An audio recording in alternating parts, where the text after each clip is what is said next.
నమస్తే, welcome to four sights TV. Jayashankar Bhupalpally జిల్లా కాటారం మండలంలోని ధన్వాడ గ్రామంలో ఏర్పాటు చేసిన ప్రజాపాలన కార్యక్రమంలో ఐటీ శాఖ మంత్రి శ్రీధర్ బాబు, జిల్లా కలెక్టర్ భవేష్ మిశ్రా పాల్గొన్నారు. ఈ ప్రభుత్వం మీది, మీ సమస్యలను ప్రభుత్వానికి తెలపండి, ఏ పథకాలు కావాలో దరఖాస్తు చేసుకోండి, ప్రభుత్వం మీకు అందుబాటులో ఉంటుందని ఐటీ మంత్రి ప్రజలకు చెప్పారు.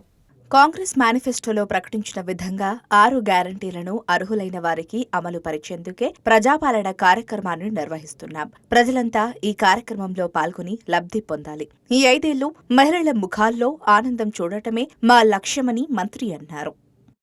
ఈరోజు ప్రజాపాలన, కాంగ్రెస్ పార్టీ పాలన. ప్రజాపాలన ఏంటి? ప్రభుత్వం మీది, మీకు సంబంధించిన అనేక అంశాలను పరిష్కారం చేయాలి. దానిలో భాగంగానే మరి మా మేనిఫెస్టోలో పెట్టినాం 6 గ్యారంటీ.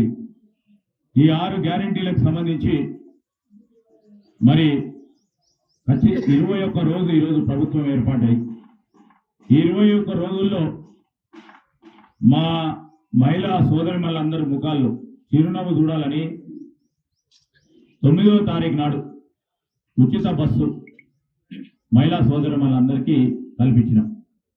చాలా మంది అనుకున్నారు 2 నెలలు అవుతుందో, 6 నెలలు అవుతుందో, 8 నెలలు అవుతుందో.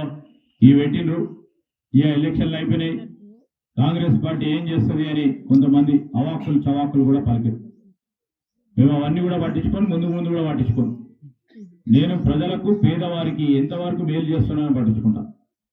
మీరందరూ కూడా చూసి అనేక సందర్భాల్లో ఇష్టారాజ్యంగా అడ్డగోలుగా కుటుంబం పైన మాట్లాడినా, మా తండ్రి గారి పైన మాట్లాడినా ఏం మాట్లాడలేదు. ఎందుకంటే మనం తలంచుకొని పేద ప్రజలకు సేవ చేయడానికి వచ్చిన కనుక అన్ని అవమానాలు పడిన ఈరోజు పేదవారికి ఈరోజు పని చేయాలి, ఒక బాధ్యత మా పైన ఉందని ప్రజాపాలనలో మరి ఉచిత బస్సు రవాణా సౌకర్యాన్ని కాంగ్రెస్ పార్టీ ఈరోజు మా మహిళా సోదరులందరినీ కూడా మీరు ఎక్కడికైనా పోవాలి, ఏడికి పోయినా రూపాయి ఖర్చు లేకుండా పోవాలని ఇప్పుడే సారక్క చెప్పింది. దాదాపు 2,500 నుంచి 3,000 ప్రతి నెల మిగులు అవుతుందంటే ఆ 3,000 రూపాయలు కుటుంబ పోషణకు ఉపయోగపడే కార్యక్రమం. ఇది మంచిదా కాదా మీరు ఆలోచన చేయాలి.